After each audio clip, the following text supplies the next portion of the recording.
You've seen podcasts before. Yeah. Oh man, here we go. Here we go. Yeah. Well, all right. I want to unpack it. How was the snow? You just got Oh, back. far out. So surprisingly for Australia, and I don't want to sound like some rich kid, this shit was like very good. Like it was. So I went Perisher for 2 days and Threadbow for 1 day. The Perisher those 2 days I was with my dad, and the 1 day at Threadbow I was with my mate. And yeah, overall it was like we've had a really good season starting off now. Yeah, so it was full snowing on Tuesday down there, and just there's like it's not many people for Australia as well because most seasons they get down there it's just like packed. Like yeah, you can't like basically can't get on lifts. Like it's that bad. Wow. Yeah, yeah, it was good. It was definitely good. So you go down often? Not really, but since I'm down for the school, my parents wanted to get me down just for like a little like practice run basically. Easy. Yeah. Well, you mentioned school. Tell people what year you're in. Oh yeah. Year 10. I'm 16 years old. Yeah. A little bit about yourself as well. Yeah. My name is Tom. I'm 16 years old. I like playing sport, and I go to school. Yeah. Sick. Yeah. No, like I think so far I've tried to create as much diversity as I can, but it's yeah. limited to really my friends that Yeah. are willing to come onto the show. So right now it's a lot of people who are around the same age, Yeah. do roughly the same things, and you're an amazing mix up to the diversity. So I wanted Yeah. to, and you probably look older for your age in my opinion Well, too, which yeah. is I think is a good thing. I get that a lot No, surprisingly. No, it's a good Yeah. thing. So I wanted people to know that you're not another Yeah. BAC, right? Because I'm getting comments about, get these uni people out of here. We want everyday people, not Yeah. the same people over and over again, right? But no, it is good to have you on the show. Definitely. And, speaking of being 16, one of the milestones of being 16 is getting your L's driver's license. And you did a little bit of Yeah. driving, as you mentioned, to and from the snow. A whole 5 hours in total of driving, and 4 of those hours were in the past 5 days. And yeah, it was just driving on the highway in a minivan. Very, very fun. It was definitely an experience, and it's definitely how I learn, I guess. So yeah, it was just yeah. My dad was very, very like good driver in his past. He full like did like driving things and Wow. everything. Yeah. So he's such a good teacher. I can't even lie. But That's yeah. good to hear. So, That's yeah. good to hear. Most people, their parents are like the worst teacher. Oh, Not yeah. because necessarily their parents are actually bad at communicating, driving. Yeah. It's not anything to do with that. It's just the emotional connection a parent has with a kid And their versus car. yeah, and the car, right, and the money attached to it, Yeah. right, versus an instructor. Yeah. That's a different dynamic, Mhm, right? Definitely. What has your experience been so far of getting your L's and everything like that? So I did that like maybe I did it almost like half a month late, and I was called a bum by like all my mates, which kind of sucked. Cause now with like the whole internet and all that, you can do it like a month early. You can do the test the month early. But the test doesn't matter because Yeah, the test literally doesn't matter. the race is on now. The race is on to get the hours in Yeah. time for the 1 year anniversary of you getting your L's. And if that happens, you're going to be ahead of the curve of most people, right? Yeah. So and like with sort of my dad's style with everything, basically, we like go on drives sometimes to just like different areas. So for example, my grandpa has a property up in Mount Wilson Okay. that we go up to, and yeah, it's like just knock down trees, make gardens, do all that, and like, it's a 4 hour round trip. So we're just going to be doing like multiple of those, and also going down to Threadbow. We have relatives down there as well. That's So insane. yeah, it's just like I reckon, and my sister did sort of the same thing, and she knocked down a lot of hours quickly. So I reckon I can probably do the same, even though I'm like going away for a while. Yeah, It's a good plan. It does make me think though, like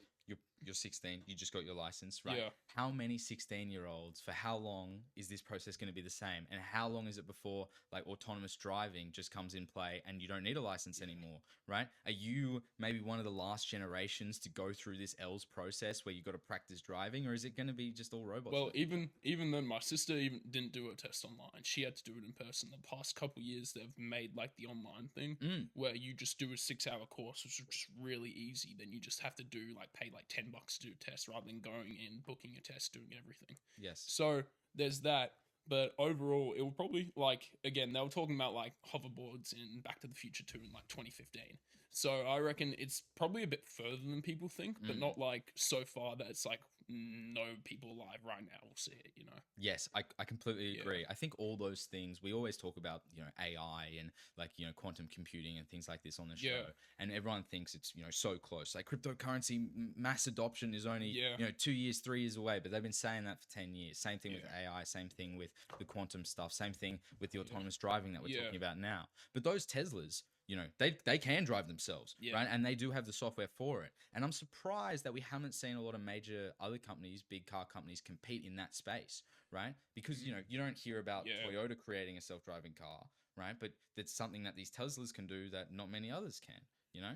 Yeah. Well, maybe there's not only like there's not really a need for like every car to be self-driving right now, I Mm. reckon, because it's the thing where like Tesla's basically like ahead of the market, at least from what I've heard. And like even like I've been to America a couple times and Tesla's everywhere. Like if they only started like introducing them like here like a year ago basically. But like in America, holy, like one of every two cars is a Tesla. Mm. So it's a thing where maybe it's just that the market's like so dominated by Tesla. But yeah, I don't reckon like things like Toyota, they're not going to do that for a while now. I mean, they're still sort of like they're starting to go into that business, but Tesla's like 10 years ahead, so they're just like pumping out the same stuff that they've been pumping out. Mm. But yeah, overall though, I mean, yeah, with like self-driving cars and all that, it's definitely close, but it's not like as close as people think it is, you know. Yeah. No, Yeah. I agree. I agree. That's a really good answer. Yeah. What do you think about like electric cars, Elon Musk, you know, the sustainability Yeah. sort of stuff as well? What that all encapsulates that Tesla conversation that we were having. Yeah, well, I mean, as a child, like right now, we're sort of the first generation to like really understand, like watching like David Attenborough in that class, like talking about climate change very actively. So it's a thing where like Tesla's again, I'm not too like educated in it, and I've got a grandma who's like pretty like they hear about Tesla and it's like like it's a thing where I don't really know the full scope of it and like whatever Elon Musk doing, I don't follow him. Bro. No one knows what the Yeah. full scope of stuff he's doing. Yeah, nah, he doing some weird stuff. He's doing some weird But stuff. Yeah, For so sure. so full. It's just like, I mean, yeah, with the whole like sustainability stuff, it's definitely a goal because like if I want my grandkids to see the Great Barrier Reef, I want my grandkids to like be able to see the same stuff as I am. And right now we're losing so much like I guess environment that's pretty hard to like see that future where we can see everything.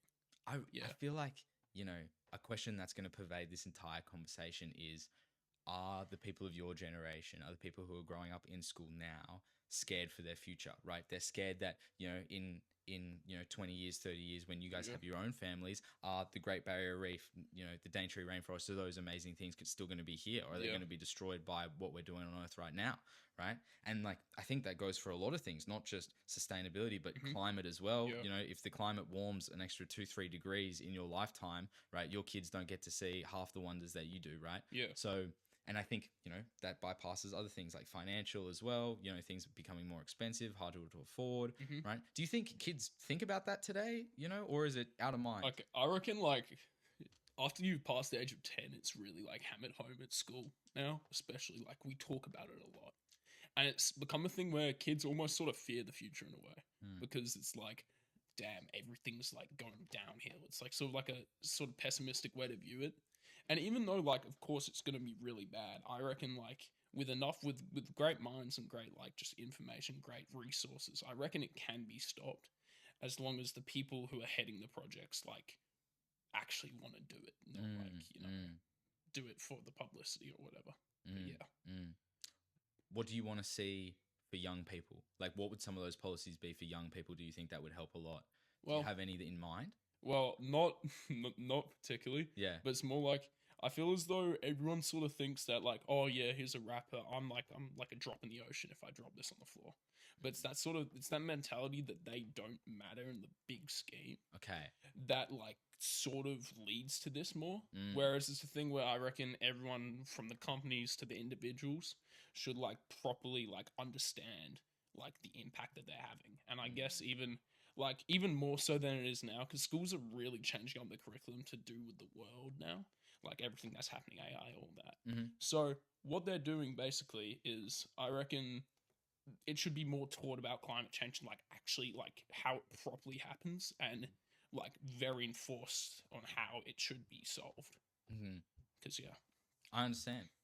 I feel like climate change is already taught so well at school. Like even when I was at school, which is now, you know, 5-6 years ago when I was in 11 and 12, right? Like I was doing geography and I was doing economics. Both of those had to do with climate change in certain ways. Yeah. Like it was always weaved into the curriculum and you'd always cover it. And, you know, I think that's a good thing. Yeah. It gave me a base understanding of what this problem is, who's involved, the parties involved, both sides of the argument, and now I can address it and understand it for myself, Yeah. right? Which is exactly what school is meant to do, be Yeah. able to give you the information to decide for yourself, you know? Do you feel like school also kind of like, it doesn't, you know, promote fear, but it kind of puts you in that fearful mindset because you're kind of, as you said, they're always bringing it up. They're Yeah. always talking about this new world and the challenges you're Yeah. going to face. Are Look- they kind of prepping you for doomsday that isn't coming? Yeah, I mean, it's a thing where not only with just the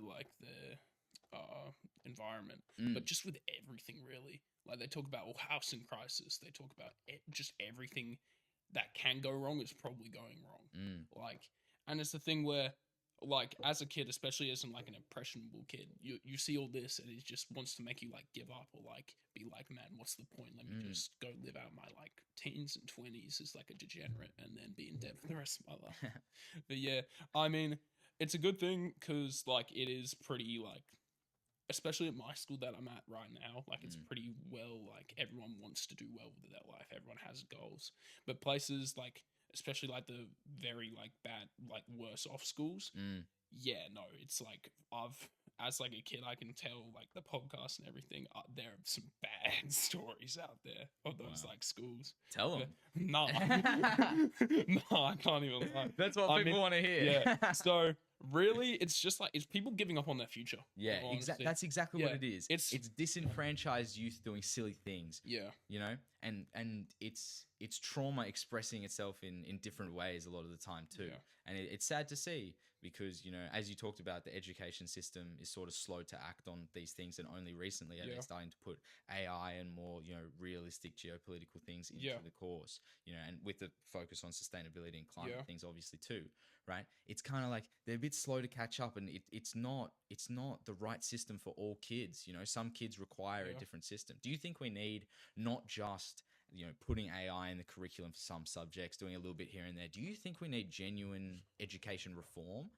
well, I mean, I wouldn't say reform like that far, but I'm more saying like in a way we definitely need to be able to address like the kids who say want to play more sports or Mhm. like don't want to participate, because it's a thing where the school really favors the people who do everything, but not everyone wants to do everything. Mm. People like, especially my age, like what sounds better, like going out and picking up rubbish or sitting on your phone and watching Netflix all day? Like it's gonna be the latter. And it's the thing where maybe like the school should definitely try to get them more involved. Mm. And it's also with like the worse off schools. You see like people like vaping, drinking, especially my age. It's like it's not good. Mm. And it's the thing where they definitely just need to properly be able to like address that, and also be able to like, I guess monitor isn't a good word, but like, yeah, monitor is that's kind of the word. But it's like at especially the lower schools down the line, it's like in terms of like, yeah, like public schools more. Mm. It's a thing where like you definitely see almost the teachers giving up, really, because Wow. it's like people go in the bathrooms, they vape, they all that. This is the thing. yeah, This is, horrible. you're so right, because, you know, it's sad to hear that even come out of your mouth. Like Yeah. it's when the teachers are given up, Yeah, right? And I think vaping is a perfect example of that, right? You know, just as I was finishing high school, vaping kind of came into the equation, right? Yeah. And now it's as widespread as ever. Yeah. You know, every kid in school has a vape. You're silly if you don't have one. It's literally that widespread, and they're so easy to get. You rock up to the Easy Mart, you pay $35, you got a vape on every corner. It's Yeah. the most accessible form of nicotine ever, right? Yeah. It feels like that because kids can get them. Yeah. You know, like kids could never, 14-year-olds could never get cigarettes. Well, maybe they could if their brother got them back Yeah. in the day, whatever it is. But now, if a 14-year-old wants cigarettes, it's impossible. But they can go Yeah. to the vape store tomorrow. I mean, I'm very lucky to not only be raised with a thing where it's like never touch that by my parents, but Mm. also having like long distance running and that. So it's literally like, don't touch it or you're going to be a worse long distance runner. Exactly. That's my sort of mentality. But it's a thing where, yeah, with like the vaping and all that, like it's literally just paying to kill yourself. And it's like, it's so dumb in my opinion, because it's just like, you look like a weirdo doing it. No one likes it. Like we've had people like that I've like known who have been pretty like addicted to it. Mm.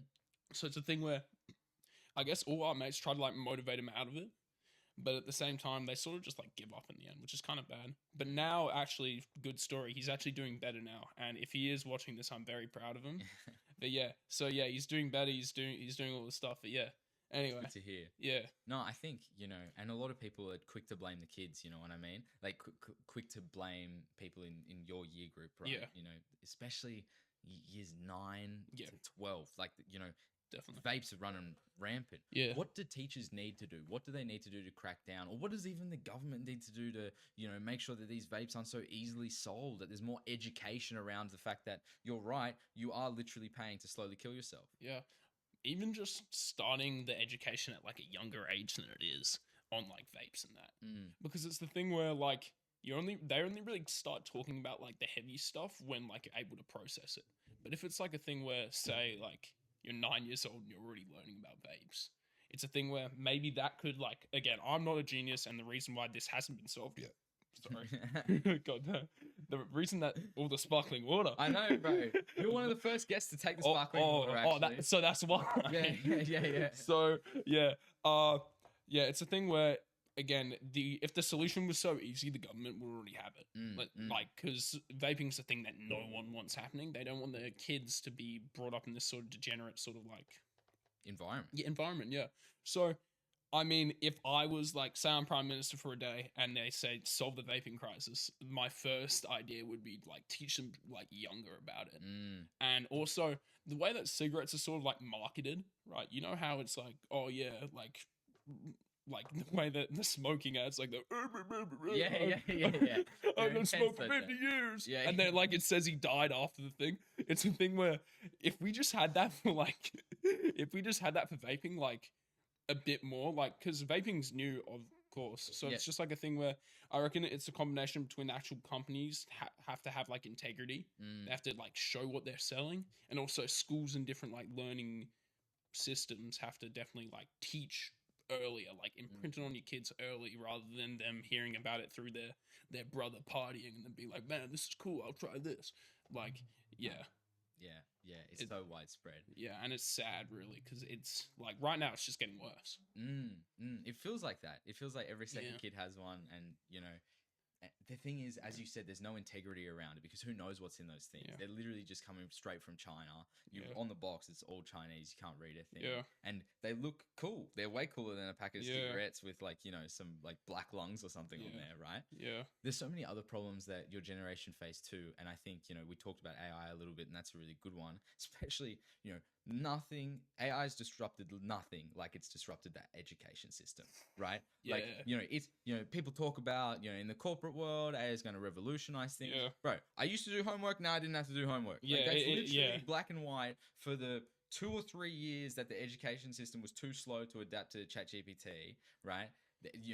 People could just get away with doing assessments fully on there, and teachers wouldn't realize, right? And I'm lucky enough to be in that generation. I'm actually, No, you're not. You just missed out. Because now... now I got to go year 11 and 12. Exactly. Year 11 and 12, they've got the new system. So... Yeah, with how the education system has changed, I'll actually tell like a bit of a story. So I had a really like good English tutor. She also helped me like with speaking and all that. She was more a speech pathologist. And it's the thing where with that sort of like help, I'm able to talk on like podcasts. I'm able to like articulate my thoughts. So it's a thing where then with like overall, she starts like hearing from different schools that they're all changing up their curriculum. They're changing it to more like multimodal. Damn, all that speech pathology really made me stutter. So multimodal presentations and just like in-class assessments. So she full emailed everyone in year 10 and above that she was teaching, said, I can't teach you guys anymore because they're changing the curriculum so much that my expertise aren't well fit for the new English sort of curriculum. Not as relevant. Yeah, not as relevant. And it's the thing where, like, maybe it's just because I'm progressing through the years, but in year 9, I barely had any, like, written tests. But, damn, bro. I gotta move this away, yeah. Yeah, so, yeah. In year 9, we had barely any, like, written tests. We basically just had math tests and, like, science tests. And maybe it's just because the years progressed, but... Term 1 this year, we've had so many tests, and that's all because you can't AI it, and people still find ways to bring AI into that.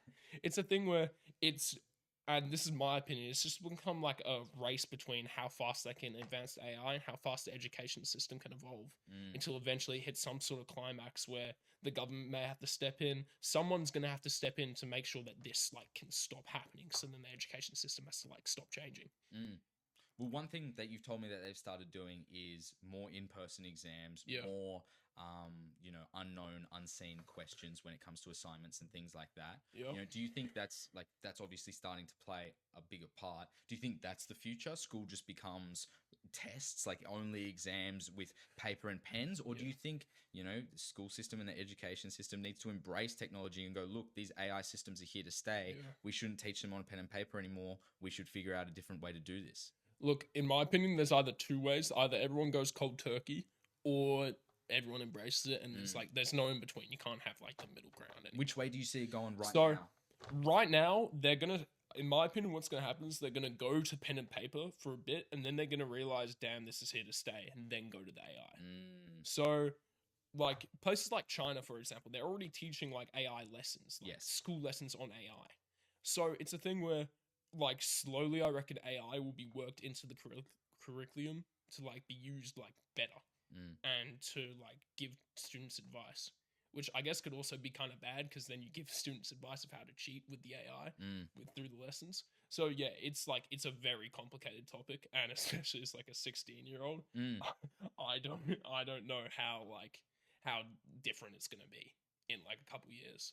It's just so crazy to think about, Yeah. because it's kind of like, I'm so conflicted, because on one hand I'm like, yes, the digital world is here. We're Yeah. we're not going back in time. We're going forward in time. These things are only going to get better, and we need to teach our children how to use Yeah. these things and adapt to the new world. But then at the same time, I'm also like, but these AI systems are definitely making us more dumb, right? Because they're taking away your critical thinking. Yeah. They're taking away all the language and vocabulary skills that you needed to get by in, Yeah. high school and uni, and it's replacing it with just typing in a prompt that's misspelled, that has terrible grammar, that's not described properly, and it can write you the most perfect English ever, right? It takes away that part of your brain, and it's the same way that humans have adapted to everything. We'll adapt to that and become dumber for it. So to counteract that, in school, do you force them to do pen and paper things and Yeah. force them to develop a critical thinking, kind of side of their brains, right, in this Yeah. new revolutionary tech world, and then allow them to go into the world with that knowledge and hope that they keep it?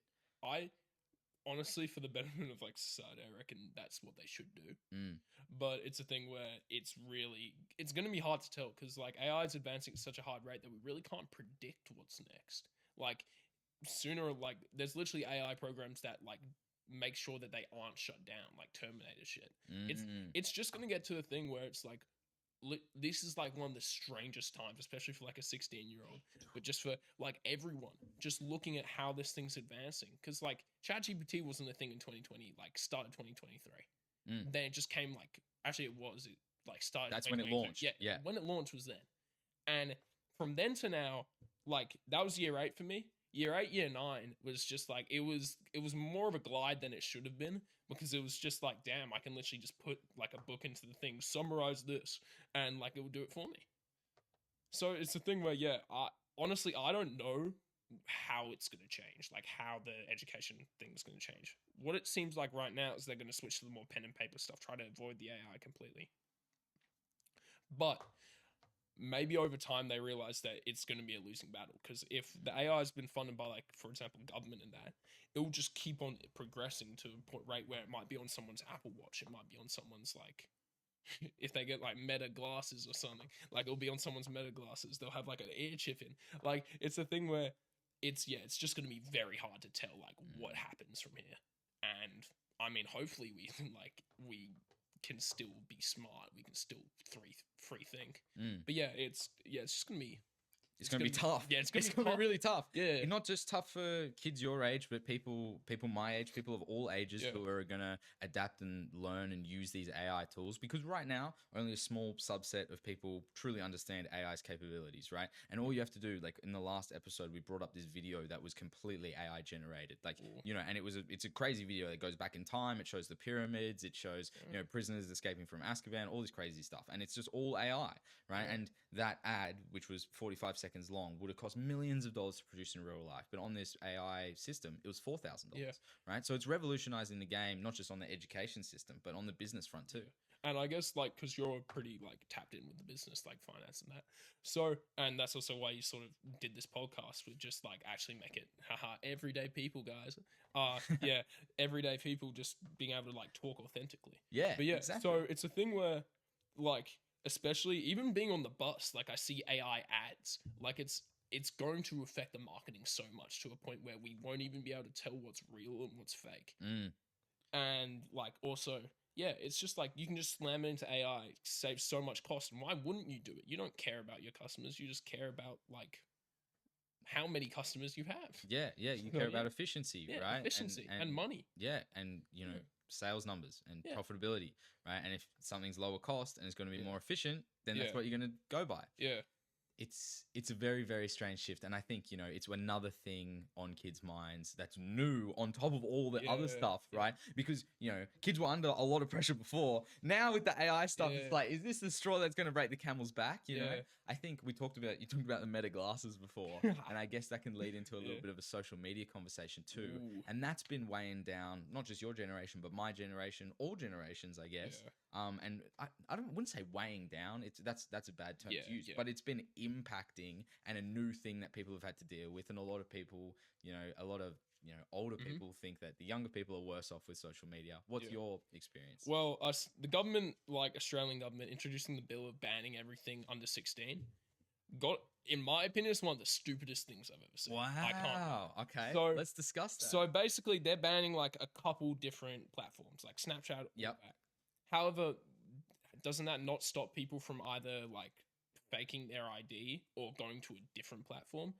It's a thing where now, like, with you introducing like Snapchat and social media, it's just become a problem. And it's a problem that we don't have a solution to, and you can't just ban it Yeah. because people will just go to something else. It's like drugs; people will just go to the same thing again and again and again. So, yeah, with the bill that they introduced for under 16-year-olds, not only is it not going to work, in my opinion, Mhm. it's going to fail spectacularly. Fair. It's going to be How do they verify, Carl, can we pull up how do they verify somebody's age to get Instagram, Snapchat, Facebook, etc., which if you're under 16, is it like, because I remember Google and YouTube have this, it's a credit card verification, Yeah. which is legit. You have that's a, if you're 16, Yeah. I guess you could take your mum's credit yeah. card, That's fill it in. that's probably you what know? will happen. How They'll do just- they verify it, Carl? We'll pull that up and check, because I agree with you. Kids are going to Yeah. find a way around it, and I'm sure there's certain social media platforms that aren't banned that they can still use, right? Yeah. But do you think can you understand the other side's argument where it's like, Of people? course, I can understand the other side's argument, but also at the same time, the other side doesn't understand sort of how like they don't have a talk show like this, so then they can talk to someone who's actually gonna like, Going through it. going through it. Exactly. Exactly. So it's a thing where it's like, say like, oh, I was 14 years old and Snapchat's getting banned at the end of the year. Like, everyone would be finding a new way, and it's not going to stop bullying. It's just going to stop people from being on that platform. And then when they finally get it, it's just going to be the same thing. If their goal was like, say, I don't know, anti-bullying, then they should like try to enforce that by actually teaching the kids how to not bully, and you can still use a great platform. Mm. Like, they're banning YouTube. YouTube, you like watch stuff on to learn. Like, it's a learning platform almost. Wow. So is that in the bill too? I'm pretty sure. I mean, Wow. I did see something. Let's have a look at this. So this is how Yeah. so it's platform self-regulation. Social media platforms, TikTok, Instagram, Snapchat are largely responsible for verifying users' ages. Typically in the Proposal, government actions. Hold on, keep going down, Carl. Let's see. yeah. Because this is the mandatory age verification that we're talking about. But how? This could involve, but they've put it into place, isn't? I mean, they haven't put it into place It's yet, not- but not because yet? I only just turned 16, and it was a Okay. thing where I'm pretty sure it's like next year or the year Okay. after that they ban it. Okay, I understand. Yeah, 'cause So- there was so much chatter in the news about it, Yeah. maybe 6 months ago. Yeah, Um, 'cause that's when they passed the bill. Yes, exactly. But it's not out yet. I understand. Yeah, it's not in yet, but yeah, again, that's why I was saying going to fail spectacularly because Fair I don't enough. reckon it's. So there's Yeah. no that mandated system currently, but it's Yeah. coming. Yeah, and it's a thing where I don't even reckon it'll be Oh well, implemented. that's definitely not going to work because they're talking about Yeah. platform self-responsibility. Yeah. And the platform's incentive is to keep Yeah. as many users on the platform Exactly. as possible. So they're going to make it easy enough for people to get around the system. Yeah, it's gonna be Why would they make a really secure system, Yeah. right? If that's gonna defer people from using their platform. If Instagram have like Yeah. passport verification, right? Yeah. And 15-year-olds can't get on, they just lost a bunch of money. Yeah. In their eyes, right? In a Yeah. in a company's eyes, right? Yeah, and even at the same time, they'll probably just be like, "Oh yeah, just people will go get their mum's credit card and put that in." It's a thing where, yeah, I understand. Carl just typed in parental responsibility and parents being changed. Charles. Charge. Oh, Carl, if you're gonna pull something up, it's gotta be right, dude. My vision ain't that good already. Yeah, I need glasses of this, right, bro? God Nah. damn. But yeah, hold on, pull it down, Carl. Pull it yeah, down. Because we could talk about this all day. Yeah. And it is an issue of parental responsibility. Do you think that plays a role? Oh yeah, definitely. I feel like to a certain extent, parental like it's a very hard topic to talk about parenting in that. Like we've had shows like Adolescence and that, and we've also had like even on 9 right now they got like parental guidance, and it's the thing where they talk about like I don't know, it almost becomes like a sort of thing where they give you, and at least this is my point of view, they give you like the worst outcome, and they sort of treat it like that's every outcome. So like say, oh, kids on social media, ooh, it's a boy who's gonna look up Andrew Tate, like, and then it's like, oh yeah, kids on Instagram, oh, he's looking at girls, oh, he has unrealistic body standards. It's a thing where, of course, that problem is there, but at the same time, they're treating like every snake is poisonous. You know what I mean? Like every kid has like been affected by this problem. When it's like in real, if people like are actually taught about like what's happening, Yes. rather than, for example, banning social media or because of unrealistic body standards or something like that. If they're taught about what's happening and taught about how like people present themselves online, maybe that could be like a different thing. Maybe they wouldn't even need a bill. But yeah, No, don't really know. I agree. Yeah. Because like a ban, especially a ban that we just read about, that, as you said, Yeah. to your point, is silly because it doesn't sound like it's going to work.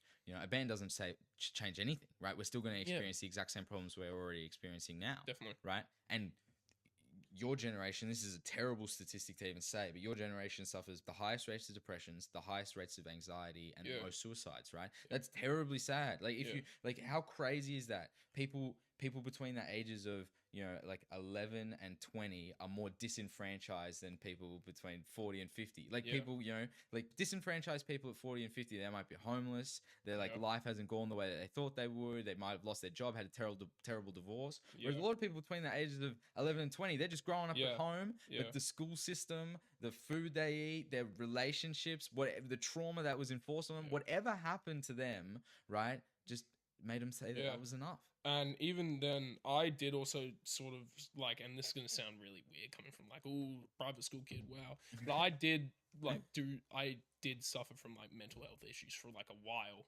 and like, it was a thing where it wasn't, in my opinion, it was like really complicated. It's something that I still can't really articulate. Okay.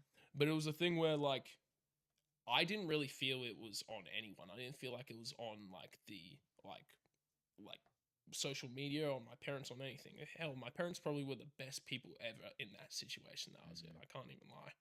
But yeah, it was a thing where I guess it may have been social media, it may have been unrealistic body standards, but it wasn't a thing where I was constantly thinking, damn, I need to look better, I need to do this, I need to do that. And I feel like that's sort of the difference almost, because it's like, I feel like, yeah, with like mental health issues and all that, it definitely happens, and it's definitely being caused by social media. But a bill that inhibits all social media, I don't think will work. It will be like drugs. They'll be like, oh, I need my phone, I need this, I need that. Yeah, it's gonna be a thing where it won't work, and it'll probably just end up people getting worse overall. Yeah, I understand what you mean. A complete ban on something like that is never gonna heal it. I think it's not just the social media and what people talk about all the time is like the attention span's getting shorter, right? But it's the pressure that social media puts on you too, and that weighs you down, especially in a world full of comparison as a young kid. And you talk about seeing crazy body types and one end of the spectrum and then the other end of the spectrum when it comes to like emotions almost, right? Do you think that, like, you obviously talked about that inflating the problem? Thoughts on that, and anything else that inflates that problem too? Well, I mean, I guess even it's just like sort of not having authentic communication. Like you see people, for example, they go on like a website or go on like a Discord or something, and that's their social network. Like they talk to people online that they'll never meet, and they think they'll meet them, but they never will. It's a thing where, like, it really, I reckon the big thing and the reason why probably the government wants all this banned is because it like sours on like it sours communication. It makes it unauthentic, and it's a thing where, however, they can't solve that because you still got like messages, WhatsApp. Just people are gonna go to a different platform. Yes. So I don't think you can ban only half of the platforms for like under an age. Like you have to either go one or the other way. You can't stay in the middle. But yeah. Do you think? What do you think the solution may look like when it comes to social media long term? And do you think, when we're talking about the issue of depression, anxiety being at all-time highs, do you think there's other things at play other than just social media? Well, even going way back to like the start of our podcast today, it was a thing where you're really, as a child right now, and this is sort of like one of the things I want to come on here to talk about. It's a thing where you're really like, you get told about the worst case scenario a lot, and that this worst case scenario is happening right now. It's a thing where even with like, it makes you sort of feel kind of powerless to like stop it in a way. And it's the thing where like you see, oh yeah, whatever the hell's happening in America, you see like with like climate change, all that. It's a thing where you're really like told that this is going bad, and that like you're told ways that you could help, but in the grand scheme of things, like as you start realizing that you can't really stop it unless that the people higher up from you want to stop it like you do. But they care more about money right now. That's sort of how it is.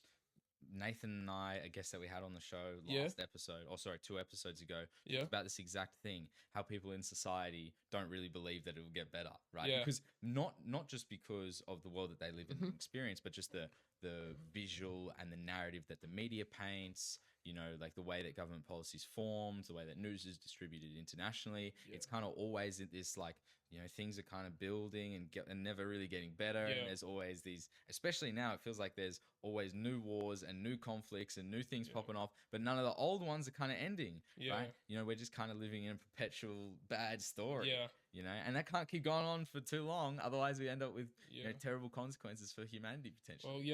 Well, maybe it is because of social media, and it like in all aspects, the reason why things are getting worse is because of social media. That's like, and it's not just social media, but like that's like what has changed, I guess. It's definitely one of the biggest changes. It's one of the biggest changes 21st century. And even then, like even news, you just see so many, like you open up your phone, it's just news on stuff going wrong. And of course, I'm not saying social media is the world's worst thing. I'm more saying that with all its good, it also came with like bad as well. Because like hell, we can have conversations like this on social media. It's beneficial. It's definitely more good than bad, but the bad is a lot of bad. There's like a lot of good, and then there's like a lot of bad. I think that's definitely true, because it's connected us in a way that nothing else has. The internet's been such a revolution for not just people, but for their cultures too, but the bad is bad, and I think, we talk about, the attention deficit disorder that people have, especially who are in like that younger bracket. And a lot of my friends, like, are proud ADHD advocates just because it just interrupts everything they do. And they, and they have a right to understand what's going on. Is it something that was is it nature or nurture? Is this something that I've always been destined to deal with because of my genome? Or is it something that developed in me over time because of my exposure to stimulus, right? And so that argument, that we need to get to the bottom of that and figure out what's going on. And then we need to figure out what to do when it comes to trying to treat these things. Do we dose people up with Dexies and Ritalin, which is essentially meth, and try and get them to chill out? Or, is there better ways of dealing with this type of stuff? What and in your bracket, I imagine, like, your school is probably dealing with ADHD and ADD at a level they've never seen before. I'm sure they've got, special counselors that just deal with this type of stuff because I'm sure it's off the chain, right? What do you think's going on? Well, look, even I've been tested for ADHD. They said I didn't have it, but I can tell my like attention span's really bad. I can't even lie. Like I'll close TikTok and then open it right after. It's a thing where like, and it's bad for basically everyone. They're Mm. like the school, basically, my school has had to ban phones like completely. If they see it on your person, like detention, just straight up. Mm. So it's a thing where, of course, in my opinion, that didn't really solve the problem, but it's a thing where literally like everyone has a worse off attention span, and it's not just like hell, even sitting through like I don't know, like a movie, people open up their phones to scroll. Like it's basically become like softcore drugs. Like there's a reason why you see like people like CEOs keeping their children off it. Mm. Like It's true. there's a very good reason because they know the effects, Mm. but they just don't choose to like give it to the public because they want to make money. Mm. They want to put food for their kids out. Mm. But yeah, Speaking of money, I feel like another thing that your generation pretty scared of is their financial future, Ooh. right? More than anything, Yeah. because people in my little like, because I say my generation, your generation, we're not that far apart. Yeah, right. It's What? only Yeah. it's only 8 years, right? Which Yeah. usually that is a long time, to be honest. Yeah. But like the people that I went to school with versus people that you're going to school with now, Yeah. right? People that I went to school with were scared about this money thing, and should be, right? If you're 23 right now, housing affordability is almost completely out of reach. They have to have these crazy, like, super fund programs Yeah. and things like that, and first home buyer schemes for people like me to be able to afford a home, right? But then your generation's even more cooked than mine. Yeah, right? no. What the hell are you guys gonna do? Yeah, so it's a thing where, again, going back to that social media, we are told that. Everyone knows that we cooked. Like, it's a thing where basically the dream for some people is just like go live in like the Netherlands or something, just somewhere where you can actually get somewhat affordable housing. Ooh, it ain't cheap there either, though. Oh. Oh, damn. Well, I thought the place looked nice. I thought it was cheap. It's in euros, dude. No. Rats. No, I'm sure. To be honest, Yeah. Netherlands probably has better housing affordability than Sydney. Wow. How crazy is that? Yeah. Right? But we have some of, I think, like we're the third worst city in the world when it comes to Yeah. housing affordability. Yeah. Right, and like I can't imagine the Netherlands are high up on that list. Like I'm sure they're up there. It's a developed Yeah. country. Who wouldn't want to live I mean, there? I It's just saw nice photos, so I can't even lie. I just want to go there. I hear you. What do you think? Because people talk about the Australian dream or the American dream being dead or whatever, Yeah. right? Because of housing affordability being Yeah. so hard, and like disenfranchised youth, and it's becoming harder and harder to go to uni and get a good job. So many people are graduating with uni degrees and struggling to even get an internship or get in front of someone to even have an interview, right? What do you think the new dream is for kids? Do you think it's to become like a content creator like this? Like that's become a new dream for sure for a lot Yeah. of kids, I imagine, right? But where do you see it going? Where do they want to have their futures? At this rate, if you get an apartment, you're lucky. That's basically how people are seeing it, I reckon. Mm, It's a thing where, yeah, like I heard, like you got to be like, if you're earning like $30 a week or so. Well, I mean, not $30 a week, no, $30 an hour per like week on like a full-time job or something. okay. You still have to wait till like you're 40 to be able to put down like a deposit to buy a house. Yeah, it's tough. That I definitely do agree with that sentiment that the American, Australian, whatever dream, it's sort of dead. Because now it's like, especially with everyone being so like interlinked, like especially in Australia, it's just like immigration, just everyone's here. Yeah. Like it's a thing where, yeah, of course, like everyone wants that, but it's going to be so hard when you're competing with like 35 million different people just to get like a good rate of living. And even as like a child right now, my mom keeps on telling me that I'm a bum and I should get a job. Hi mom, I know you're watching. Yeah, so she doesn't call me a bum, don't worry, she's a very nice woman. Yeah, so she keeps telling me to get a job, and like I've signed up like to one job, but I've heard pretty bad things from everyone else. Okay. That like, for example, yeah, I mean, I'm pretty lucky because my sister already has a job, so Okay. I'm just hoping to get a dish boy when I like in a while. Mm-hmm. But yeah, it's a thing where unless like you're literally gift wrapped a job, like it's pretty hard to get a job at like my age. Like even at like them like Alambi Heights or yeah, like entry level job. yeah, IGA, like that stuff. It's hard. And then you have no job experience. And then when say you get out of university, you're like, I got this degree, where can I go? And they're like, oh, where's your job experience? They said I couldn't get a job. Tough luck. We're not gonna hire you. It's a tough world. It really is. Yeah. Like, do you think children are like not children, like the high schoolers are more focused on like more digital jobs now, or are they still kind of focused on those in-person jobs? Has there been a shift because of all the technology that's been shoved in their face? Well, in a way, I reckon right now there hasn't really been a shift, but soon it's going to be more shifted to in person. I reckon Okay. because of AI and because Yeah. of all that, it's going to be like, damn, I should go to trade school, be a tradie, be a plumber.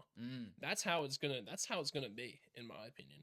Because it's like, even when I was down at Threadbow, just then basically, I was like, a lot of people down there are like trades workers, plumbers, Yep. and all that, and they all make like respectable livings, respectable people, like nice people, and yeah, they all just plumbers and they like what they're doing.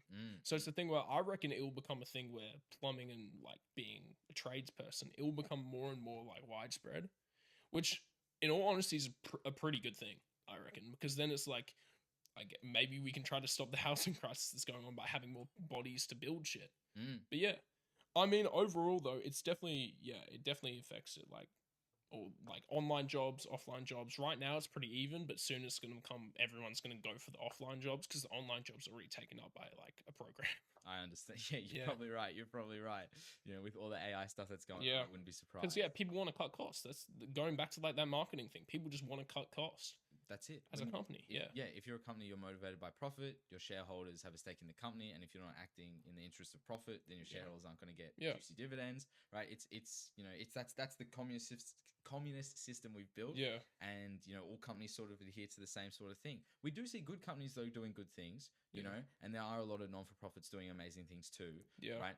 But I feel like you're right. When we've got corporations running essentially the world, it's not a good system, and that's the thing. And we've had this conversation on the podcast before. When politics and corporations get involved and money gets involved, then corporations start running the world, and that's when you get crazy things like the health system and the food system being completely messed up, right? Because companies are trying to make food as cheap as possible and sell it at the highest margin they possibly can, but not necessarily with the most integrity, right? Yeah, or the most like consideration for the people actually eating the food. Exactly. Yeah. Right. And that's another thing that like I'm definitely afraid of. I'm sure people in your generation are afraid of that too, right? Of growing up in a system where, real food is harder to find, real food is more expensive, right? And processed food is more prevalent than ever, right? Yeah. I mean, I'm not even gonna lie, I do eat a lot of processed food. Everybody does. Though. It's a bad habit, and I'm lucky that I'm like a young kid and able to eat processed food and still like being able to like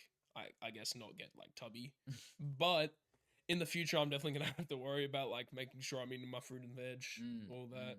But yeah, I mean, I reckon it's gonna become a thing where they're just gonna start mass producing stuff, and either they start selling it at like a lower like price, or even they go a higher price but make everything higher.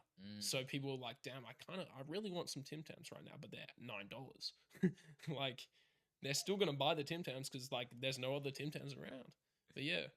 I hear you. This conversation I feel like has been so serious, so quick, and we've also been like quite pessimistic as well because we're talking about definitely. we're talking about so many like things that are such a downer, and I wish I wish when it comes to the future generations, you want it to be a positive story, you want it to be an optimistic story.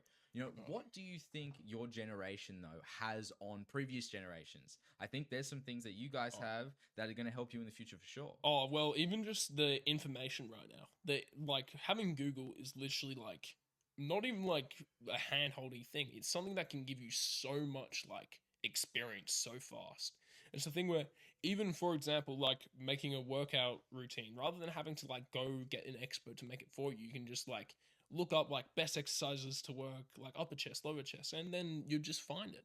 And then like that's just one example. You can find nutrition information, you can find everything. We are actually like as a generation, like to go back on like just other things, even though everyone sort of feels that pessimistic way, we are so privileged outside of that. So while the world around us might be going sort of on a downhill, everyone, like the individual, has the chance to go on the uphill so much easier right now with just the amount of information that we have. But yeah, I think your generation have to be the most knowledgeable, right? Because you have access to so much. You can look up whatever you want. As you said, we've already talked about ChatGPT, we talk about Google, we talk about even YouTube. Right? You want to see a chest workout, pop that into YouTube. You get like the most jack guy you've ever seen teaching you how to hit the best some chest roid exercises. monkey. Yeah, exactly. Right. And like you know, it's created you know, a like knowledge economy, right? But that knowledge isn't necessarily wisdom though. You know, Yeah. because That as you said this, and I think like I'm not trying to put this on you, but you said Google gives you the most experience, but I feel like yeah. it doesn't really give you experience. It just gives you Oh, knowledge, yeah. and you got to form that into Yeah, that's experience. kind Right? of what I meant. Yeah, but no, yeah, I know that's go- what you meant, but no, but no, yeah, it's just, but it's an interesting thing because, like, you know, ChatGPT can give you all the knowledge in the world. It can just pump it out, take it from all different websites, and collate it right there in front of your face. yeah. But it can't give you the lived experience. Do And you think? yeah, it do you- can't give you social skills either. That's the thing. You need to be able to communicate. exactly what all I was that, gonna yeah. say. Do you think because of that compatibility with these type of things, and you know, the access to knowledge, do you Yeah. think real life skill sets like social skills are gonna deteriorate? Well, honestly, I reckon that's the one thing that I don't reckon will change. In all honesty, I reckon people will still want to reach out to other people. It's in human nature, like to talk to people, Mm, having podcasts, doing things like that. You want to like be able to share your opinion, to feel heard, feel loved, feel everything. So yeah, I reckon that's the one thing that like, even though, of course, there's going to be more and more unauthentic communication, but there's still going to be a desire to like talk to people. And I guess that could be substituted out for like texting on your phone. But it's the thing where like that doesn't beat an actual conversation. That mm, doesn't beat mm. like talking to just someone rather than just talking to your phone, Yeah. you know? You said that like everyone wants to feel heard, everyone's got something to say. Yeah. Is there things you told me before that you started that you've got some things on your mind? Do you have anything that you feel like you really need to share, you know, something that you feel like the audience needs to hear, whether that's people in your generation, people in your parents' generation? Oh damn, it's just like, in all honesty, it's a thing where we've been talking about like the pessimism of just like life right now.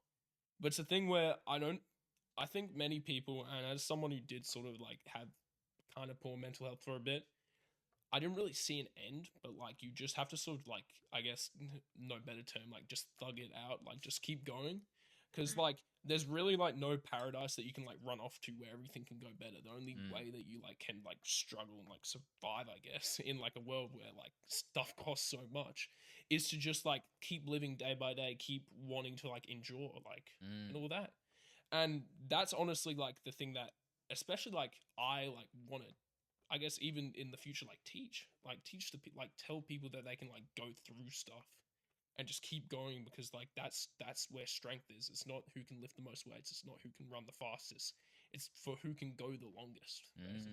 Yeah. Speaking of going the longest, you're a long distance runner, Tom. Yeah. And you know, tell people about your experience, how long you've been doing it, how you got started. Basically, a while back in quarantine, my mum again came up to me and called me a bum and said I got to start running. Thank you so much. It was the best decision like I've ever made. Yep. Well, she's ever made for me, because I started basically running around the block, like my block. It's a 1.1k loop, and my first ever time was 6 minutes and 54 seconds. I was a bum. So, and basically over the time, I just wake up before online school, like still like 9 a.m. Mhm. So it wasn't even that bad. And I'd just go for a run just around my block 1.1 and try to get a good time every single time. So basically, within 2 years, I got that time from 6:54 down to about 4 minutes 20. Wow. So in about like half a year.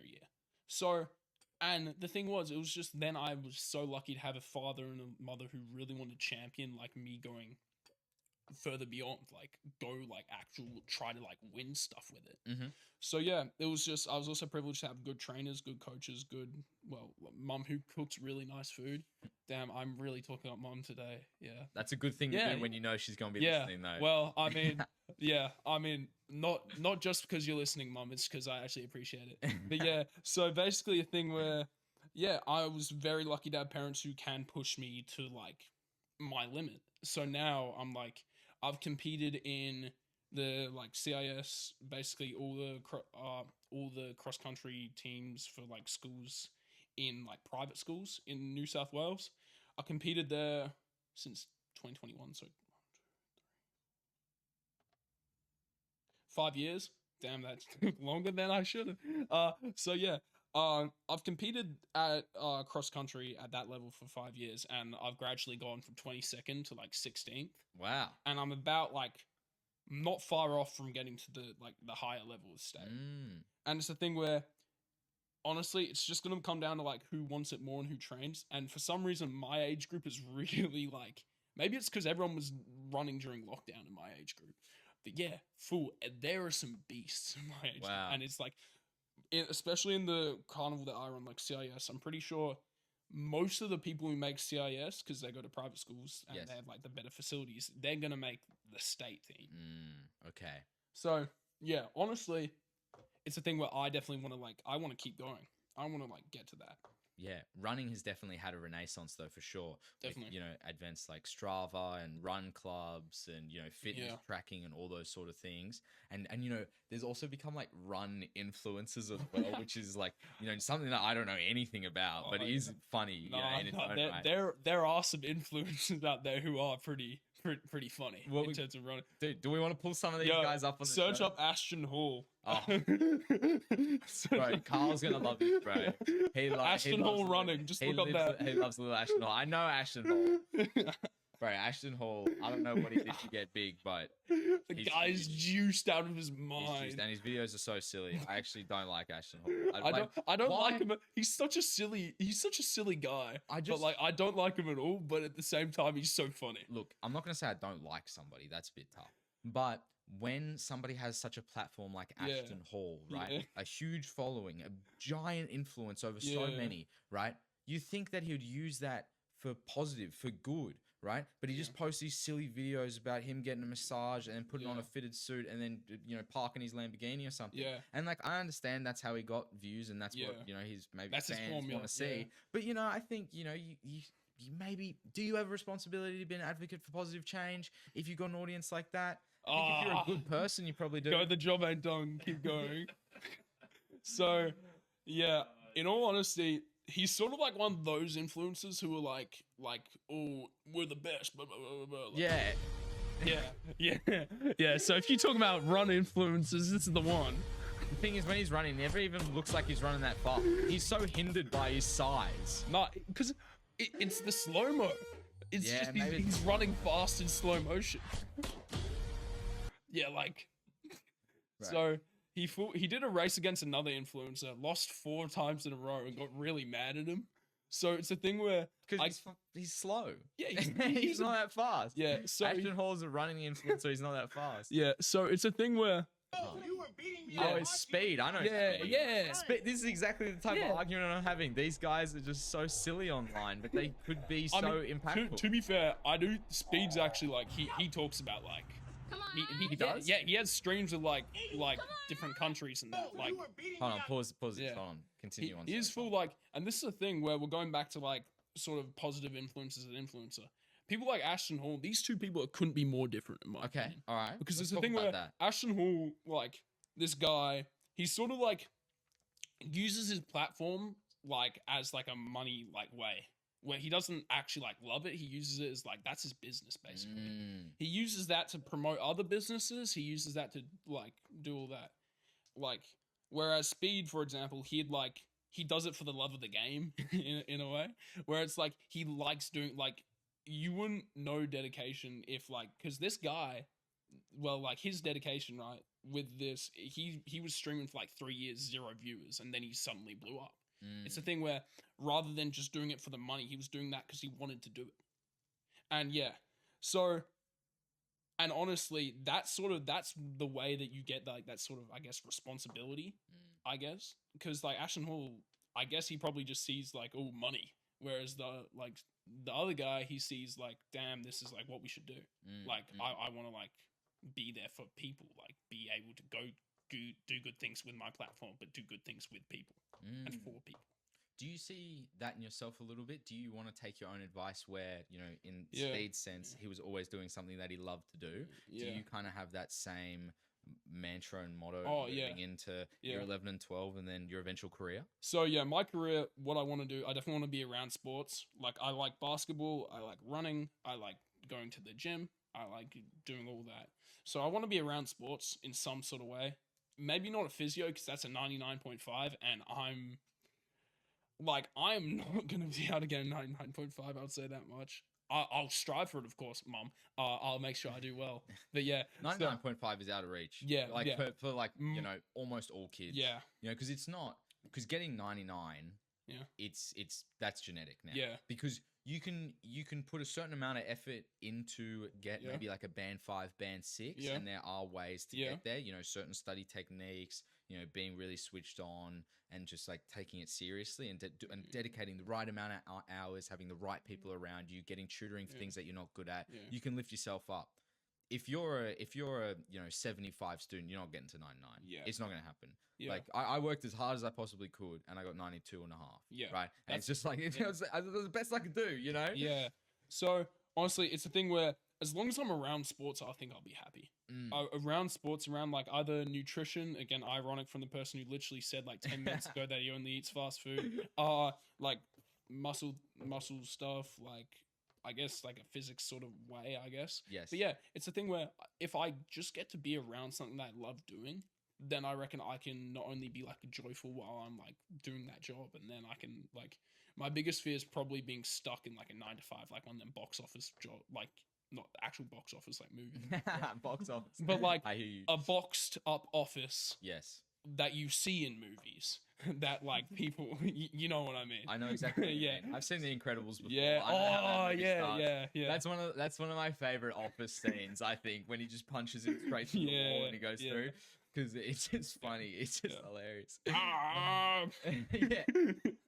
And like those good old Pixar movies are so good. It's crazy too, because if I really think about it, and maybe you Yeah. could attest to this too, Yeah. the best cartoon movies were sort of made for my generation. Like Yeah. Nemo, The Incredibles, Toy Story, the list goes on, right? Cars is top 5 movies. Oh, come on, right? We I- can talk about this all day. Yeah, right? exactly. But now the movies that you guys probably had growing up aren't as good, right? Oh no! So it's a thing where now, even I guess to go back on like Pixar for example, Mhm. they've gone to this like and like if you look up an AI Pixar generator, and then you put in like a poster for the new movie that they have, all the characters now look the same. It's all the same like human blobby face character design, and the reason they do is to appeal to like kids to buy the tickets, right? Mm.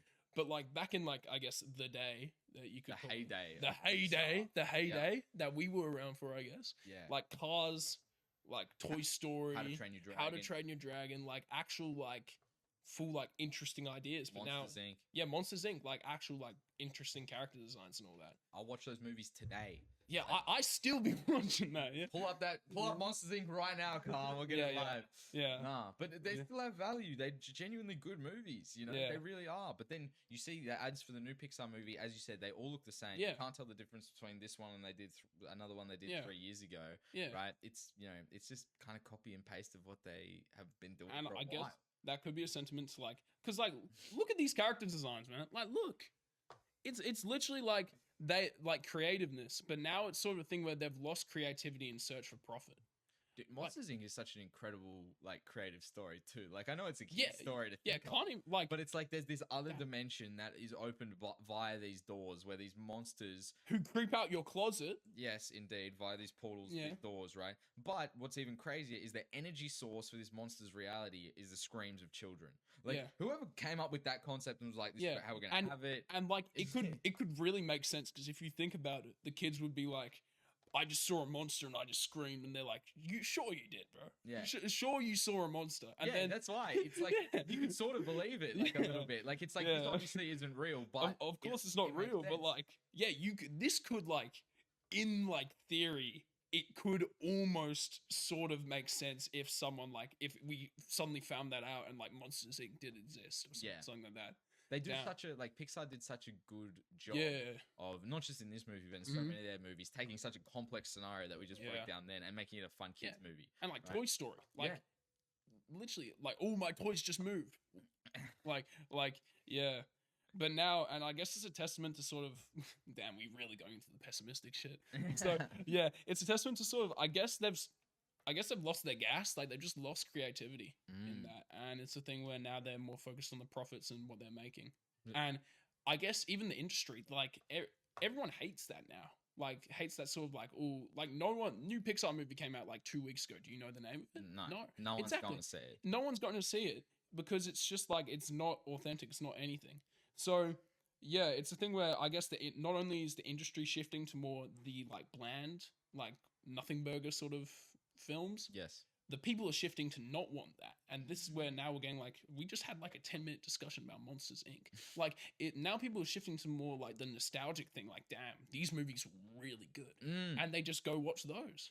So like I guess that's where you get like classics, and that's why, for example, Disney wants to make like live action remakes. Yeah, exactly. Everything that's half decent is just a remake of something that we've already seen before, right? Maybe even seen 2 times before. Yeah. You know? And I think one of the awesome things about AI is these AI movies and things like that. Not necessarily because just about the capability, but it allows, it allows the boundaries around film and around media to completely fall down, right? Before, you needed a producer, a set, a director, a Hollywood budget, a, star-studded cast of actors to get a movie out there, right? But pretty soon, probably in about 1 or 2 years, people like you and I are going to be able to develop a script, come up with a storyboard, feed it into AI, and it comes up with an hour-and-a-half movie, right? And if we had a really great idea, right, we could post that on Spotify, YouTube, etc., and people could watch it, right? But you and I today, right, with like no AI tools, right, we could never get that done. With all the crazy things that are required for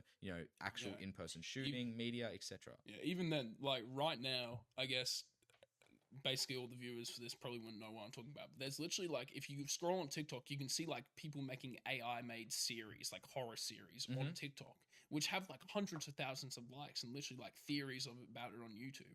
It's like, it's a thing where this AI right now, it's being used like to make stories.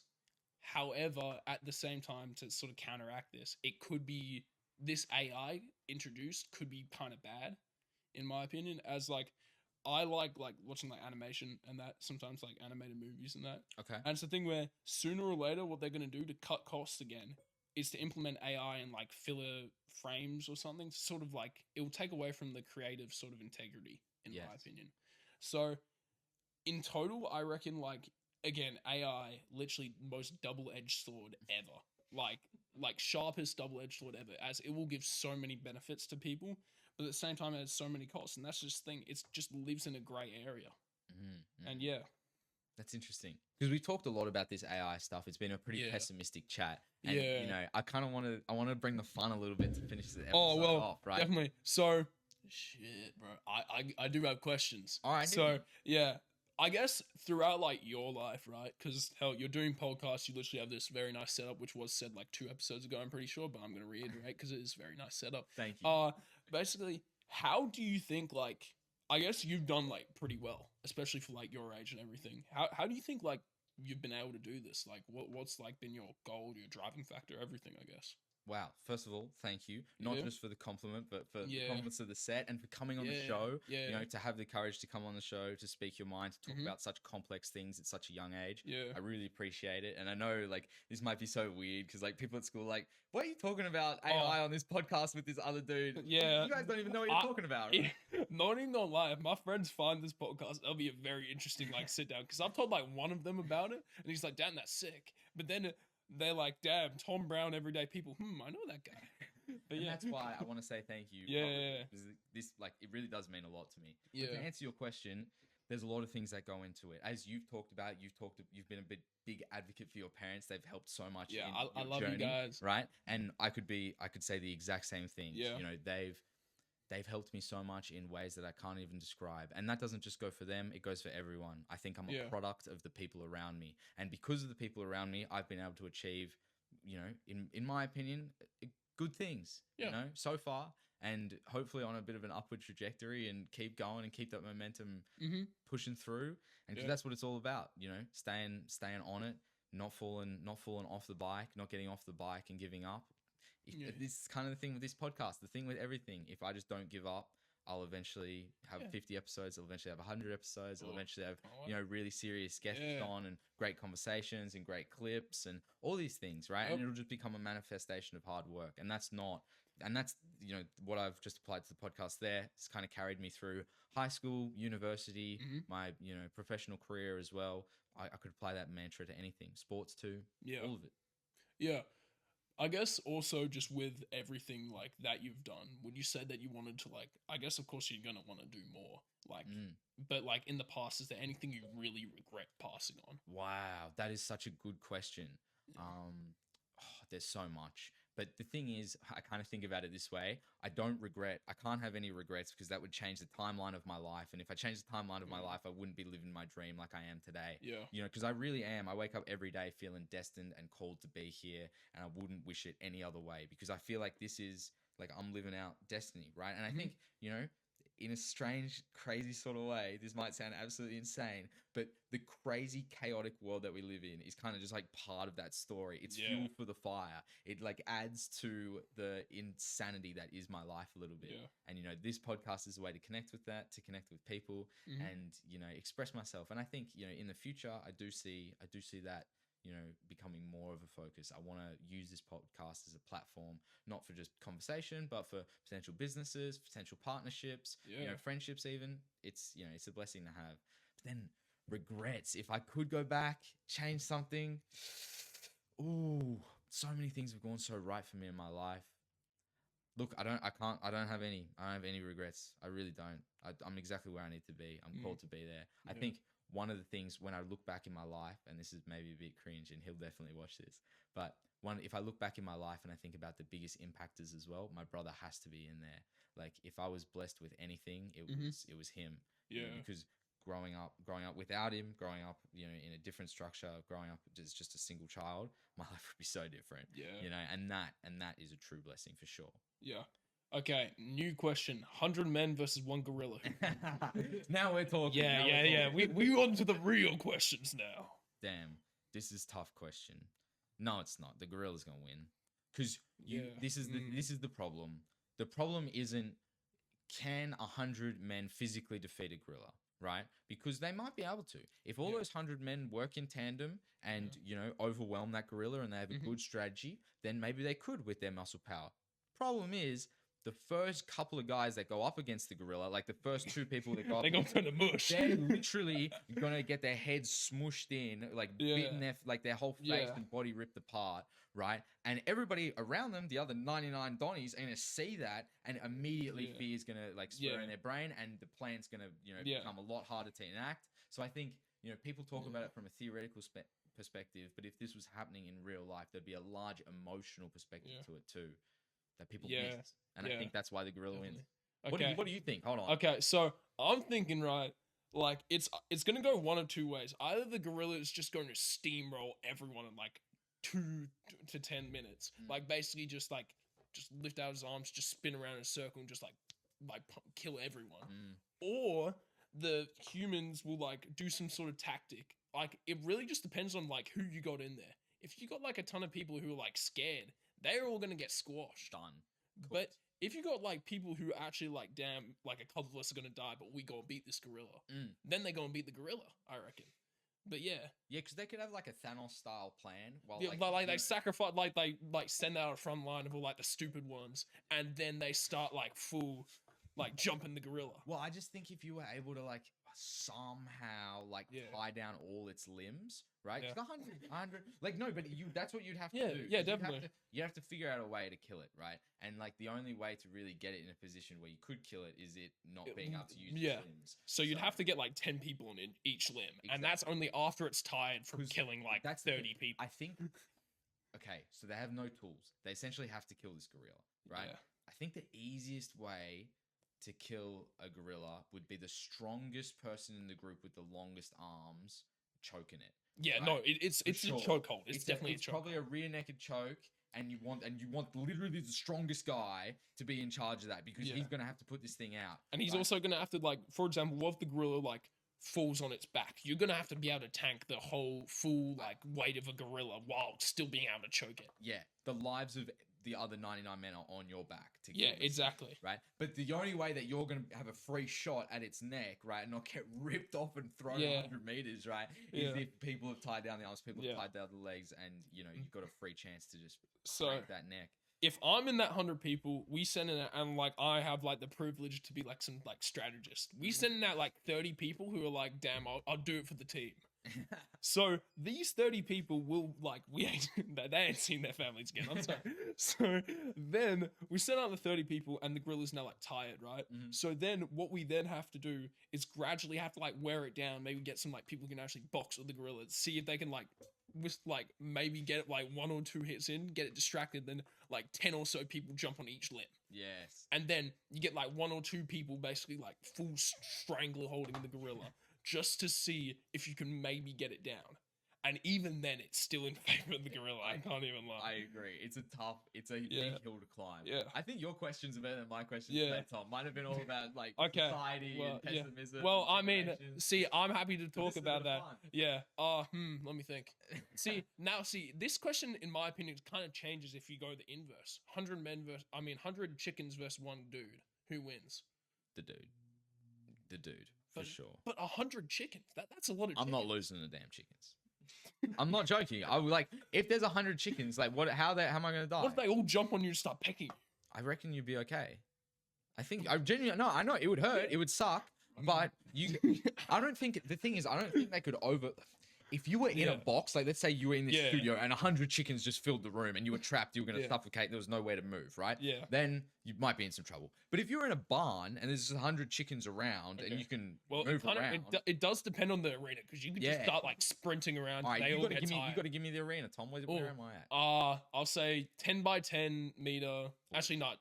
Yeah, 10 by 10 meter like paddock basically, Okay. with like fences around it, 100 chickens. Wow. Okay, that's a good scenario because there's not too Yeah. much room. but not But there's enough room. Yeah, exactly. You can still move around, and the chickens probably wouldn't be like they're not gonna be stacked up on top of each other. They'll have enough They room. ain't gonna make some sort of like chicken ladder. To, No, like, no, no. jump But that, in. like, No, yeah, don't it's worry. not gonna be a bundle. Yeah. I think I got that. I think most humans would have that. If you just got, Yeah. you just have to sort of have the right technique and understand how to kill a chicken really quick. You know, Yeah. because Yeah. that's the thing. It's just as soon as you get in Yeah. there, it's a race against the clock because it's like a beehive stinging you, right? You can only take so many stings. You can only take so many pecks from these chickens, right? Yeah. And if you just lay down and like chill out, they're eventually going to kill you. Yeah. They will peck you to death, even if it's Yeah. super slow. So in my opinion, what I do is I like cover my head and make sure that I can like sort of almost like box with the chickens, like just see how many of them I can properly like hit. I reckon Yeah. I'll just start swinging the kicks. Yeah. You Oh just yeah, kick the kick them. shit out of Yeah, them. exactly. Yeah, like because they're going to be trying to maybe flap up and get you in the face, take Oh, out yeah. your eyes, right? That's Oh the yeah, really yeah. important thing. That's why you But- cover your head. Exactly, but that's why the hands are only defense, Yeah. and you're essentially just roundhouse kicking these guys in the Oh, head. yeah. And I reckon easy money. You Yeah. could just take it. You could take out multiple kicks. You could, and that's the thing. This once you have like 4 or 5 good kicks, the Yeah. game's over because now Yeah. there's 70 chickens, 3 or 4 Right. more kicks later. There's Yeah. 60, 50, etc., right? And now it's not a competition Yeah. because they're not going to peck you as Yeah. fast. So I think the chickens we got that covered. The gorilla, tough. Yeah, no, Really- the gorilla we ain't getting. The gorilla. Really tough. That's Yeah. not going to happen. We are to the gorilla that the chickens are to us. Yeah, exactly. You can Yeah. just kick the shit out of us Yeah. and just Yeah. make us missed. Yeah. So damn, I got one more question. So you can Hit me. choose 5 people to infiltrate like a secret agency, secret place. Who are you choosing? And this can be like personal people, or it can just be people. And like these actually have to be real people. You can't just choose like 5 James Bonds, and they have to be different people. Okay. We're infiltrating a military base. Yeah. And I need people around me that know what's going on. Yeah. Okay. Human 5 people. So you're also there. by the Yes, way. yes. Yeah. Dan, this is a tough question. Yeah. You know, because you want to I know a good amount of people, but I don't know too many people Yeah. that I really trust with a mission like this. Yeah. You know, and then people from the past that I think Yeah. would be good at dealing with situations like this. It's definitely some. Yeah. None coming to mind right now. I think one of my mates, his name's Angus. Yeah. I'm going to the snow with him this weekend to go Damn. backcountry skiing. Oh, It's actually going to be awesome. Yeah. And he's a huge outdoorsman. He's super, just how would I say it? He's very methodical when it comes to those things. He's very good at preparing when it comes to like if we were breaking in somewhere, him and Yeah. I would have a full laid out plan, a full schedule, Yeah. really good gear on us. Yeah. You know, we'd be ready to Yeah. go. Okay. Who else? I know a lot of people that can fight, so I Yeah. probably want some of those guys too. Mhm. I know this guy that I used to train with. He's a Thai guy. His name's Milk. Milk. Yeah, Milk. That's his Aw- name. awesome And name. he was one of the best kickboxers. So he's coming. Milk. So me, Milk. Who else? We need. What else do we need to break into? We need some coders and things like that. I some reckon- hackers. Yeah, you need a strategist. You need like someone who can like get you out of like a sticky situation, and then you need like another muscle guy. And that's what I mean. Yeah, you're Yeah. right. You're right. I have a mate named Joey. He fights Muay Thai as well. Oh So yeah, he would be. He Yeah. would be good. He's a big dude, so Yeah. watch out. I will. He's awesome. He's so Yeah. cool. Man, this is such a tough question. Yeah. But how do you think of this question? I just like thought of it on the spot. Wow, that's I good. can't even lie. Bro, thinking about Yeah, questions yeah. on the spot's hard. Dude. Yeah. It's like not bane of my existence. Yeah. Almost the purpose for my existence is trying to come up with these questions Yeah. on the spot a little bit. Yeah. And it's tough. Oh man, people who are also really resourceful. They're hard to come by these days. I feel like a lot. Also, of they people... can be dead. Wow. So like you can full pick like Steve Irwin if you wanted to. Like You're so right. Steve Irwin would be yeah, so like much better than I my was silly I mates. was just thinking like of like actual people, and I'm thinking like get like a Steve Irwin, get like Dwayne the Rock Johnson, because like he knows about it. Like he's in like 3 of those movies at least. Let's be real, he's been in these movies. He's like, but the problem is like if you take Dwayne, we Johnson, take it the Rock's way. We take it no other way. you can't walk into like CIA headquarters with the Rock though. Like Oh, people well- see him coming from 100 Okay, meters well away. let's just say like no one knows who the Rock and Steve Irwin are. I Okay. understand. Yeah. And that, dude, I want to go with Steve Owen just as Yeah. an excuse to hang out with him. You know what I Yeah, mean? just talk to That him would while be- everyone else is yeah, doing their shit. exactly. Like screw this, screw this Yeah, yeah. mission. Yeah. Oh, this is awesome. Oh yeah. Well, no, you can't take a fictional character. You can take Tom Cruise, but you can't take Tom Cruise. Mission Impossible. I don't Tom think Cruise. Tom Cruise would be very handy. Yeah, he just start talking about like Scientology or something like. This is, I think this, Scientology is a pretty weird bridge into religion, but I'm going to use it. I reckon. Oh yeah, I'm down. Maybe just to wrap up Yeah. the show. Yeah. But we talked a lot about pessimism on this show. We talked a lot Yeah. about the challenges that people I face. guess we had a happier second half. Yes, I Yeah. agree. A happier second half, and it was a lot of fun. But Yeah. I guess getting more serious now, Yeah. one of the things that gives me a lot of optimism is kind of the resurgence of religion. Spirituality has become at the Yeah. forefront of a lot of conversations, which I think is a healthy thing to happen, Yeah. right? And a natural response to the society we're living in my opinion. What is your personal experience with that, and what do you think about Oh, it from a collective? I mean, me personally, I go to a Christian school. I'm an atheist, but like at the same time, I feel as though I do in a way. Like I feel like I understand like a bit of how these people sort of feel. You know what I mean? So I guess with like religion, historically, it's been a thing that really resurges when hard times happen, like Vietnam War, for example, like the hippies and all that.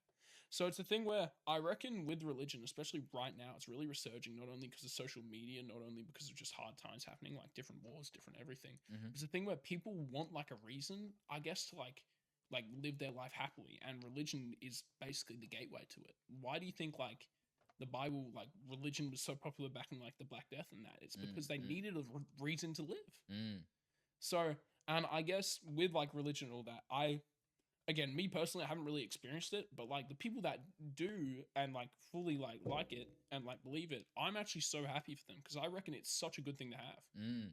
Well, it can definitely be a motivator. You Yeah. asked me, how have I been able to do the things that I've been able to do? I'm Yeah. a Christian. All Yeah. glory to God. Without God's Yeah. help, I couldn't have achieved anything. I wouldn't amount to anything. And Mhm. it really, and that's what I believe, and that's the exact, and that weaves into what I was talking about before with, following my destiny, following the path that He's laid out for me. Yeah. And that's exactly what I feel like I'm doing, right? And, as you said, it doesn't matter if you're a believer or a non-believer, everyone can agree that Yeah. someone on that path or someone that feels that way is going to be a better member of society, probably. Yeah. Right? And that's why religion Yeah. is important, in my And it opinion. also gives like a code of ethics that really like either you learn about these codes of ethics through like other people, but it originated from things like the Bible, in my opinion. So yeah, it's a thing where look, me personally, I'm not religious, but like I see that there's a big point to it, and like who knows, I might soon be. I don't really know. It's a thing where like I definitely understand it, and I definitely like it's just something that it's a very hard topic to discuss, I guess, for me. But it's a thing where I reckon everyone who is religious is as equally right as everyone who isn't. Like it's a thing where it's what you want to live by. It's not something that you want to like enforce on other people. And the people who do that, that's where the religion gets like a bit murky. But it's the thing where as long as you are fine with living your own way through your own values and through your own like beliefs, it's all good. That's such a mature opinion. Yeah. It's really, no, what you have has a lot of weight. It holds a lot of weight. Yeah. And us all being equal in your belief or disbelief, right, is important. Yeah. Right? We all have a say. We all experience the world differently. And, my right isn't more right than your right is, like your Yeah. opinion, right? And so, and everyone has their own experiences that have shaped who they are and what they believe, right? Mhm. For people in your generation and even generations to follow, do you have any advice to them? in my opinion, and this goes to like everything, like LGBTQ, just don't discriminate against a person who's not trying to enforce their beliefs on you. You know what I mean? Because the whole reason why that sort of, in my opinion, that sort of like hatred can come up is because like people will pass by like a parade or something and be like, "Damn, I wanna go to the pub, all this traffic." Like it's a thing where they hate the people because they're talking about it so much. I guess, and that's wrong too. Don't get me wrong. That's horrible. That if you just hate someone for being proud of themselves, but it's the thing where the only reason why people really like hold like actual full animosity, in my opinion, is the people who like, for example, there's a online person called That Vegan Teacher, who Okay. who basically shamed people for eating meat. Full said like you're basically eating your pet if you're eating meat. And it's a horrible thing to do to people, basically shaming them for their own beliefs. It's like a thing they're trying to fight for superiority of their beliefs when everyone should just be able to like live with their beliefs and not be able to enforce it onto other people. Yes. Be proud of it, but at the same time, don't be overly proud that you want everyone to be it with you. Yeah. And how hubris of a mindset is that, right? Yeah. I believe this and I'm such a virtuous individual and my way is right, so I have to enforce it Yeah. on everybody and, And shame. that's how wars have happened. Like that, I'm not like that political, but like that's how wars have happened in the past. But that's why the vegan example is such a Yeah. good example because it's something so simple, eating meat, Yeah. not eating meat. But you can apply that to very Yeah. complex religious Exactly. issues that we face around the world right now, Yeah. right? And it's, people trying to enforce their way on another set of people when you look at it and you go, what are we doing here? We should all Yeah. be able to make the decision for ourselves. And this is something that could bring us together rather than divide us, right? Yeah. Yeah. I mean, overall though, with religion and with like the way that you believe, it's really just how you want to live your life. I mean, basically with how life is, like you live, you die, and you like whatever happens then, Mm-hmm. However, it's a thing where it's as long as you can leave a positive mark on the world, in my opinion, and let your beliefs like be able to speak for you, but not speak your beliefs to other people in a way that makes them like feel undermined or feel less than you. You know what I mean? I do. Yeah. That was beautifully put, Tom. Yeah. Thanks for listening, everyone. Oh, That was a beautiful pod. Thank you. Thank you, Tom, Yeah. for coming on again. You're Yeah. the man. And we'll see you guys next time. Thank you, Carl. Bye.